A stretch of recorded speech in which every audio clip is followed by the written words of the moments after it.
Welcome to the Thriving Christian Artist, the podcast where we hope you connect with God to bust through the roadblocks that have held you back for years, create the work you love, and really live the life you know God created you to live as an artist in His kingdom. I'm Matt Tommy, your host. Let's get started.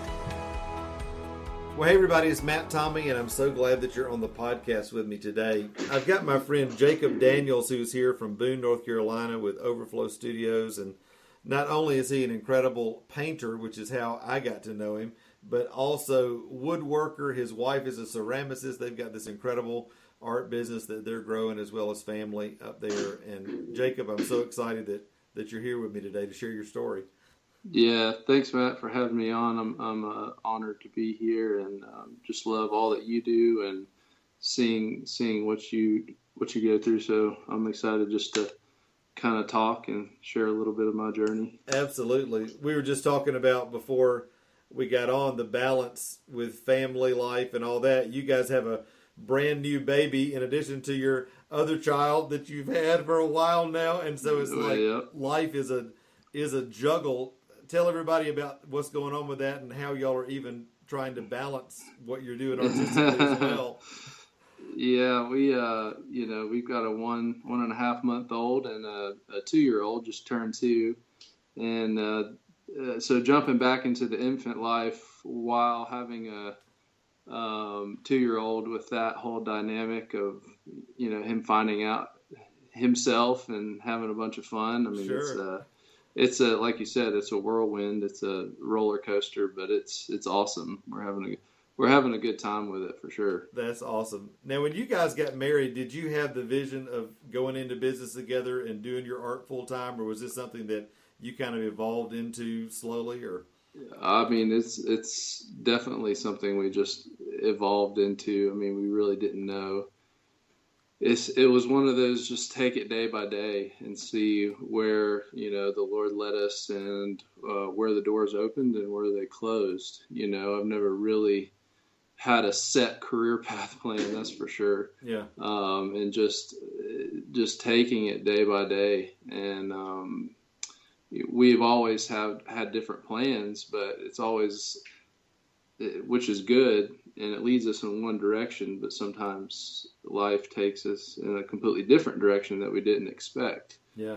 So it definitely wasn't something that I had originally planned to do, was right. to be a full-time artist. But I'm super happy and excited that I get to do that. And so, yeah. Well, so talk about a little bit about how you even came to your creativity, because I know you grew up in a family that really honored that, but like a lot of people, you may not have, or maybe you did have a context for even what being a full-time artist looked like. I know I didn't, and it's right. Same kind of thing. You have these dreams and these desires to do this, but you're like, I don't know anybody that's doing this, much less making a living from it. So yeah. Talk about maybe some of your early years and your development into art, and even seeing that as a possibility. Yeah, absolutely. Well, I grew up in a vineyard church. Yeah. Which, along with Stephen Roach. Stephen Roach was actually in the same church as me. Wow. And it was so amazing because they embraced so much of a creative lifestyle. It wasn't specifically about studio art or anything like that, but what I loved about that church is it was so expressive, with all the flags and just the worship and the dancing and, the whole train around the... Yeah, sure. Oh, when I was a kid, I just remember like being underneath the auditorium and just seeing the floor move up and down, just because they were like going crazy. So it was definitely the people that fostered that creative lifestyle. And that's what I saw when I was growing up. And it never really registered to me, but it was something that was kind of subconscious. And then a lady, you probably know her, Kathy Bresnahan. Oh, yeah, sure. She went to my church, too. Grew up with her. I wish I could have gone to y'all's church. This sounds like a great church. It was awesome. It was really cool. But so growing up into that, and then also growing up around the Helsers, right. Jonathan and Melissa Helser, we would go out there every Thursday for a worship night when it was just raw, nothing, there Wow. wasn't really a lot going on there other than they just loved to worship. So we would just get in the bathhouse and just go at it. And then the arch kind of sprung from that. And we, go to the men's retreats every week, every year. And it's something that just kind of happened naturally. And that was kind of around the time when people started like painting during worship and doing, creative things. So the first time I actually painted, well, back up, like I was interested in art coming through school, through high school. I would draw, just because I love to do it for no other reason really. And God kind of came in the middle of that. And that's kind of been the kind of theme of my life really, is just doing what I love and then him coming into it.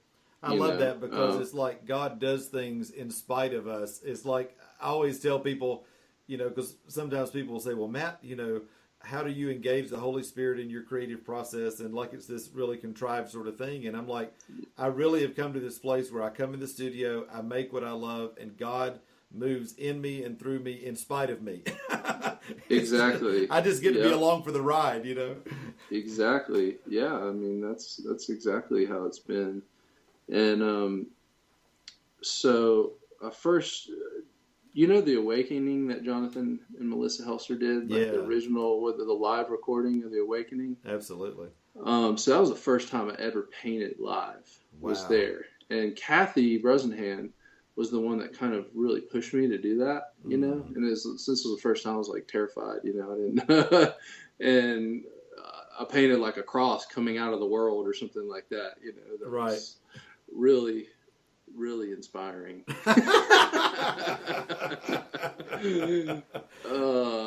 it was great. I mean, it was the first time I really experienced that kind of, and I loved it. Yeah. And it was really exciting. So that kind of started my journey of fumbling my way through what it is to be an artist, and as a Christian too. And it took me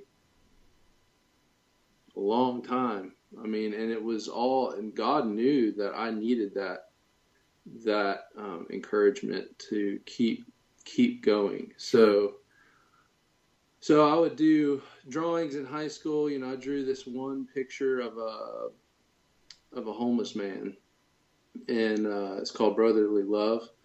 And that was one of the first things I did.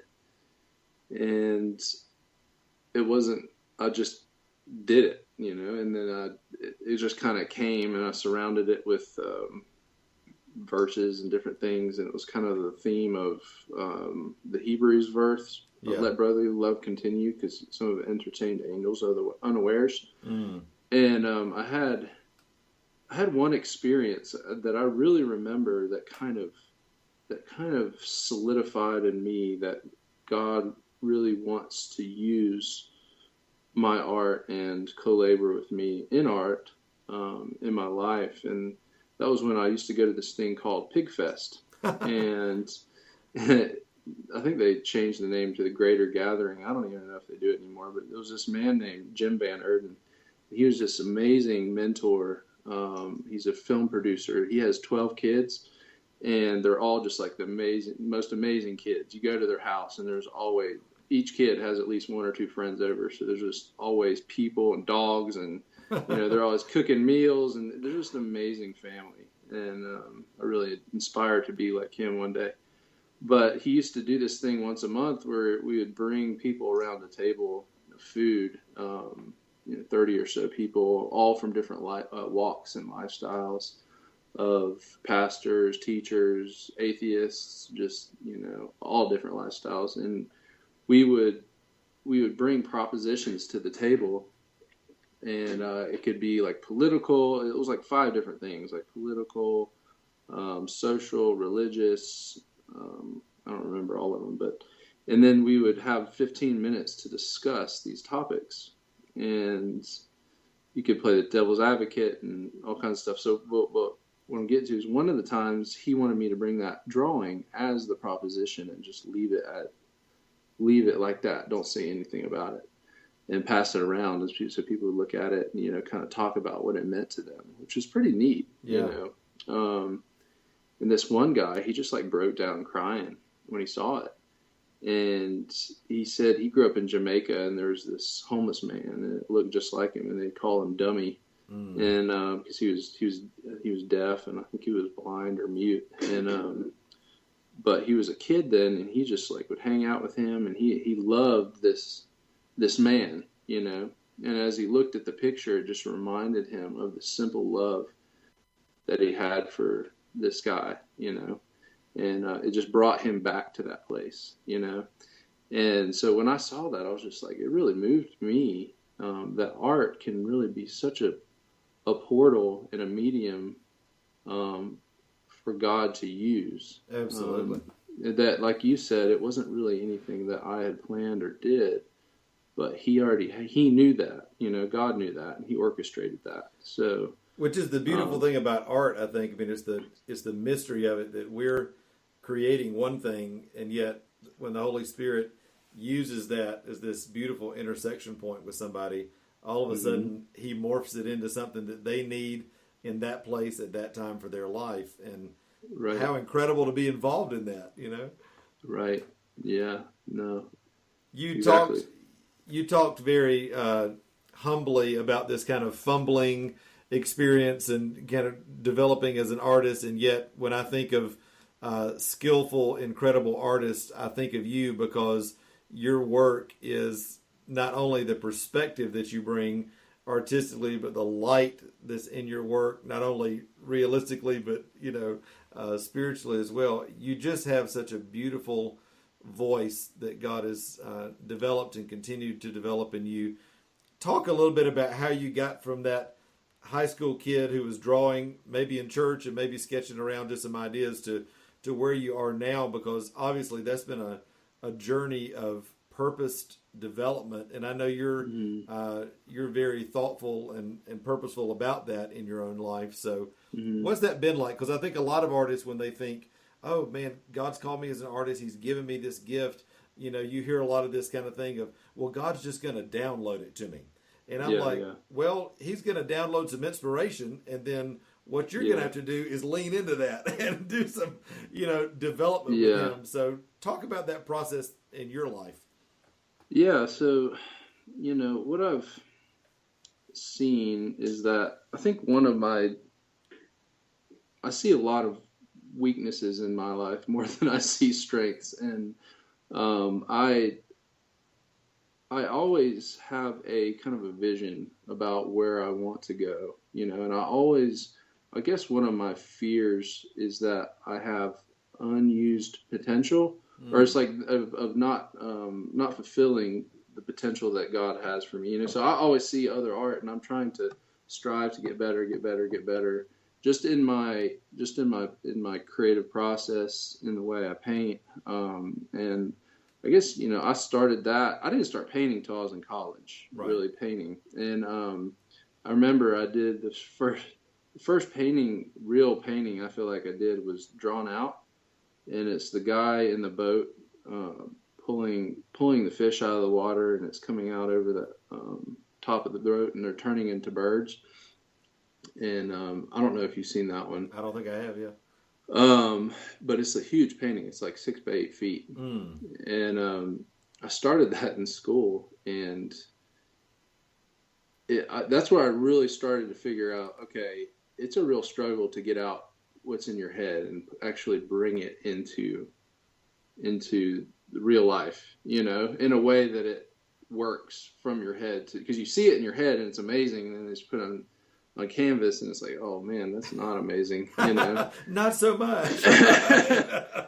And so I started to realize, like, the way that you paint really affects even the meaning of the work, and because you can't have just an amazing vision and then just paint it however way and expect it to really speak the way it speaks to you, you know. So that kind of began my journey of really trying to learn And this is kind of what I spoke about a little bit in the class that I did at the Gathering of Artisans, is that there's a divine order, right, in the world, that God created this world, and everything goes by that order. And out of that order comes freedom, right? So I started to learn that even in art, there's a way to do it. There's a design, whether it come in painting, it's the composition, it's the color, it's the light, like you said, and everything works together to make a piece that speaks deeply, and those all those things most people don't recognize. They just see the piece and like, oh, that's beautiful, right? But as an artist, you want to try to master those things to work for you in what you're trying to say. And so that one drawn out piece, the first time I painted it, it was awful. It was terrible. It was, and I ended up painting over it and doing it again once I began to learn and about how to paint. And so from that Christian setting of like the prophetic art setting and doing those things, I saw that a lot of the training was kind of lacking in how to paint. So I kind of more turned towards the secular world of artwork, right? And because it seems to me, and I don't know why this is, but that there seems to be sometimes a different standard, right? And it's not a good or bad thing. And there's the way that prophetic art is pushed, and I think it's growing and getting a lot better as you see it. A lot of Christian and prophetic artists are really pushing and trying to, how do you want to say it, grow in their own art, right. and not stay stagnant in one place just because of what they've seen in the past, because I think right. There's so much that God has for each individual artist. Everybody has their own voice. Absolutely. I mean, I think I've always said that it's like in Exodus 31 where it says Bezalel was both filled with the Spirit of God and skilled in every manner of workmanship. That it's like you have to have both, because skill enlarges your capacity for freedom and to move in the Spirit. But if you don't have skill, like you're saying, I got this vision, but I didn't know how to actually get it on canvas, then that's a limiting factor in your relationship with the Lord. And so I know that's one of the things I'm really passionate about, and you as well, is trying to help people understand that, listen, everything that comes from the Lord does not have to be this spontaneous, unrehearsed sort of thing that just happens on the canvas or in the studio or on the wheel, whatever it is that you're doing creatively. But as we grow, His movement through us grows, and the expression gets deeper and more meaningful. And because I think one of the things that is easy for kind of churchianity to do, and for people who are, all of us who are believers, it's easy when you're starting out to kind of lean on that relationship with the Lord and use it almost as an excuse. Well, you should like this because God inspired me to do it. And I'm like, well, yeah, but it's still ugly. I mean, it's, there's still some immaturity there that needs to develop. And that's not a bad thing. Like you're saying, God orders our steps and brings the right people at the right time.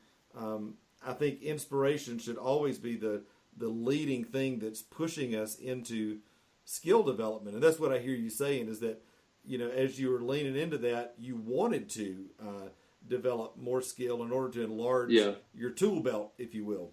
Exactly. Yeah. And and maybe there's two different, I'm not sure, but maybe there's two different parties. Like for me, I saw that God was leading me into more of a ministry of the arts. But I also see that some people want it more for something of just in and of themselves, like a therapy thing for themselves, worship the Lord. It's almost like speaking in tongues. Sure. It may not benefit anyone else, but it benefits them just to express themselves through the art, so, and they may not want to take that any further than that, which is fine, but if you're trying to say something and express in ministry, it's almost like with music, if you're a worship leader, you're going to practice, they practice all the time, because you're trying to bring somebody into a state of worship, and if it sounds terrible, that's going to be pretty hard to do that. Right. The same thing with art, that if it looks terrible, then it may be not doing what you want it to do. Absolutely. I know I love the name of your studio, Overflow Studios, because I think, just like you would say, I'm sure that art is the overflow of our life, of what God's doing in and through us. And sometimes, I heard Jonathan Helzer say this one time, sometimes the overflow of your life is for, your prayer closet. And then sometimes it's for your home group or your church. And then sometimes, as you steward that overflow, it's for the nations, but there's a progression that happens. I don't think anybody can have a nation shifting overflow in their art without starting in the prayer closet and in that intimate place with the Lord. But at the same time, there's nothing wrong with letting your creative expression be just that, just a place where you worship and interact with Him. And so, well, I like to have my hands in a bunch of different things, and the stuff with the woodworking and metalworking, I just enjoy it, and it's a nice reprise from, sitting in front of a canvas every day, all day, or doing print work or something like that. So I've kind of weaned. I did full-time woodworking actually before I got into artwork. Wow. And so I built tables. I helped a guy start a business up here called the Upper Barn, and he does. We tore down the old hay barn, and I designed and built a bunch of trestle style reclaimed barnwood tables for his daughter's wedding. Wow. And I don't know, maybe 18 of them. And then that started a whole business of selling furniture and also renting tables for weddings up here. So I did that for a couple of years, actually, and made these tables. And so I just enjoyed it. I enjoyed the woodworking. I did art. And then slowly the art kind of, as I grew in it and as got more out there, kind of slowly grew into, okay, I need to jump more, both feet in to this art thing and not just keep, because when you have, both feet in two different things, it's hard to focus on it. Right. But I don't do as much woodworking anymore. I do it for fun, for me, and then sometimes I'll do like sculptural work. Like I just did a sculpture for, I did a big project for a new building in Charlotte, new residential building. So I did a bunch of paintings, big paintings, and a big metal sculpture for that space. Right. So it was, and I would love to say that I can just get in the studio and paint just what I want to paint, and then people were knocking down my doors to buy it, but that's not the way it is, and a lot of times it's a hustle to really push to get your art in front of people, and to make a living at it. It's not easy. We do a lot during this season, during the summertime. I mean, sometimes we're like triple booked on weekends for shows. Wow.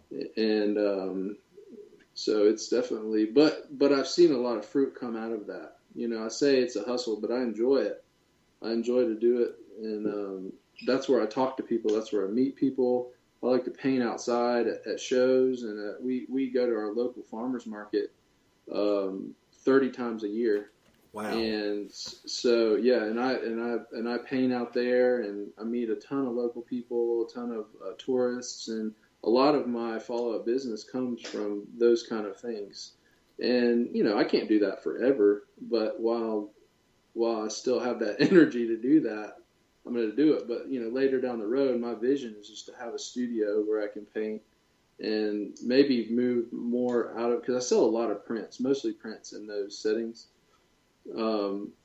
canvas prints and paper prints. And that's kind of really what's furnished my business to keep going is the reproductions, which, some people look down on. And I have a friend that he sells mostly originals, and that works for him, but he does design work mostly, but that's kind of helped me move along and to make a living in the art. I think most people, especially as they're starting out, though, they underestimate the time that it takes to develop a market, develop your voice, understand what you're doing. And, it is a hustle. I mean, to get out there, and it takes grit to not give up when you don't sell something at a show or when it's hard. But exactly. Yeah, that's the way I feel about it, and it's the times, honestly, it's not like, I've gotten to the point where it's like, if I don't sell anything at a show, it's like, oh, well, it kind of evens out in a sense. Yeah. When before it would like get me emotionally down, but I would, the times that really make it come alive to me is when somebody walks in my booth and they see a painting and they just start like crying, or it just like really speaks to them in a way. And it opens up the doors for me to speak. It's like one painting. I did one painting called The Mending, and it's of this lady in a field of flowers, and she's leaning down, and she's picking the flowers, but she's picking them in this spot of a broken fence, and this fence is like down, and she's like leaning down, and there's this field of beautiful red flowers on the other side. And I called it, and I didn't have really any purpose for this painting when I started it. It just kind of moved into this, but I called it The Mending because she's bending down and she's picking this flower in the midst of this broken fence. And most of, our worldly mind would be like, we need to fix that fence. That's the priority. Yeah. But she's putting the priority on the beauty of the field, and it's mending her perception of beauty, but it speaks of beauty in the brokenness. And this lady came into my booth, and she saw that painting. She just started weeping. She's like, she didn't even know why. She was just crying. Wow. And then she began to tell me that her son had committed suicide the year before that. And so that painting of the beauty coming out of the brokenness, was speaking to her soul. That she just, I see that a lot. Like, people don't really know why, but it's speaking to them. Because most of my art is not. It's not what you would call Christian art. I mean, like that last time at the Awakening was like the only time I painted a cross. And, thank God, right? But I paint things that make me come alive, and I know a painting is finished when it speaks back to me. It's ministering back to me, and it becomes something in and of itself. And it's a struggle when I paint. Like, I see a vision of something I want to paint on the mountaintop, but it's like it's working it out in the valley of the everyday life of just living, and it's bringing forth a painting is probably one of the hardest things I do for me, because it's emotional. It's a struggle. It's like I'm struggling to bring it out. And I don't know if it's like that for everybody, but sometimes it's not. Sometimes it's more peaceful or something. But when I found out that a painting that really means something, because sometimes is really a struggle to bring forth. And but once it's almost like a childbirth kind of thing. Yeah. But once it comes forth, it's it becomes its own living thing in a way. It's kind of weird. That's cool. Hey, speaking of broken fences and all of that, we all come to the Lord in our art journey with brokenness in our life and difficulty, things we have to kind of allow the Lord to heal in us. Have there been roadblocks in your journey that you've had to really allow the Lord to work through in your life so that you could walk in the freedom and in the authority that you're walking now in your art journey? No, I'm a perfect person. Well, praise God. See, this is What are you talking about, Matt? What? I don't even know. Oh man, yes, definitely, and still ongoing, I'm a selfish person, and just living a life, just, it's not even about the art, because artists aren't special people. We're just people. And so trying to be a good husband, a good father, and a good son to the Lord. I mean, it's just like anybody, Yeah. And artists don't have any kind of special past or special, relationship with the Lord at all, other than of people that are not creative. I think maybe God reveals things to artists. Maybe they see things a little bit different than other people. But we have the same struggles. And, I grew up in a divorced home. And so that definitely played into just a lot of my striving and stuff like that in the beginning, striving to please. And he kind of breaks that. He's broken that off of me over the years, not that I don't have to please anybody. That's good. Even when you paint, like, it's one of the biggest things, like even painting in front of people, like trying to please and make something good, to force it to make something. I got to make something that looks good, right. People are not going to like me, but that just has fallen off over time. I don't even care if I paint something and paint over it at the end. That doesn't matter to me. So I think it's just becoming more relational with people, and not trying to make something happen, and just knowing my identity as a son and following that, I think has been the biggest thing, and just living my life with the Lord, and seeing the beauty of His creation and what I do, and I think that we try to strive to be something that we're not. So I think just becoming who am I? Who's Jacob? That's what I want to focus on, and so that's kind of been my journey so far. Yeah, I know. I resonate with that so much. I think, especially those of us that are, I've been a musician and a visual artist and all this, and it's so easy to take your identity from the things that you do. But when you realize that, well, my identity is not in what I do, but it's in who I am, that I'm a son, that He loves me, and that He's my source for all things, that He's already given me everything I need for life and godliness. And my job is not to try to go out and tap dance for Jesus and make it happen.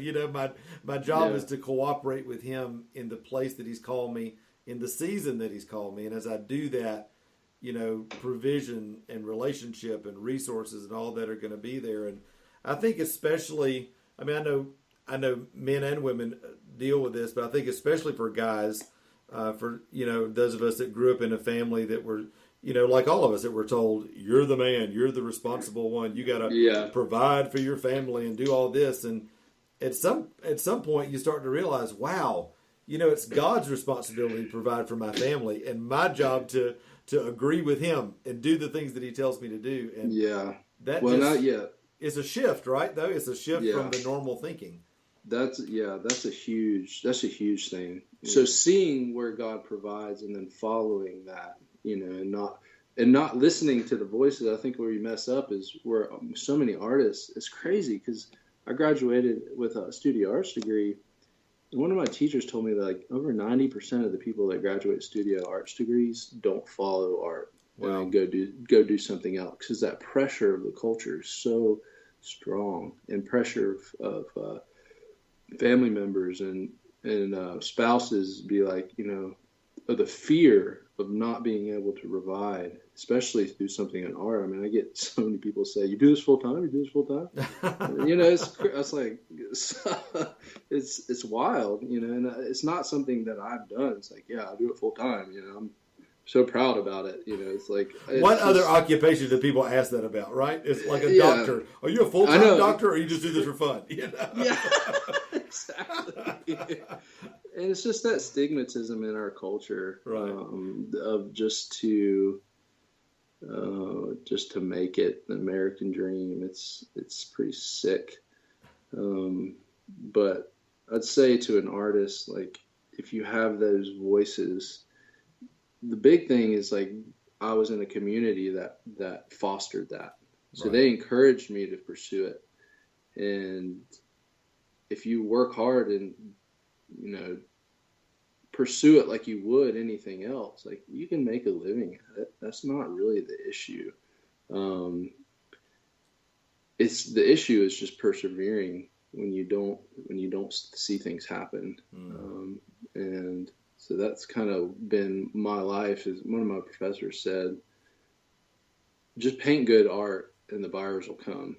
Don't worry about selling your art. Just paint. Just worry about painting good art, and then then people will be there to buy it. Right. So I don't even worry anymore about.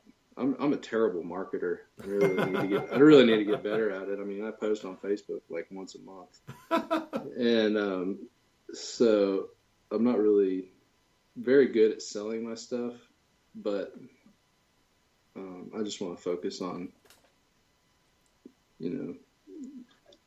painting good art and finding my voice. Absolutely.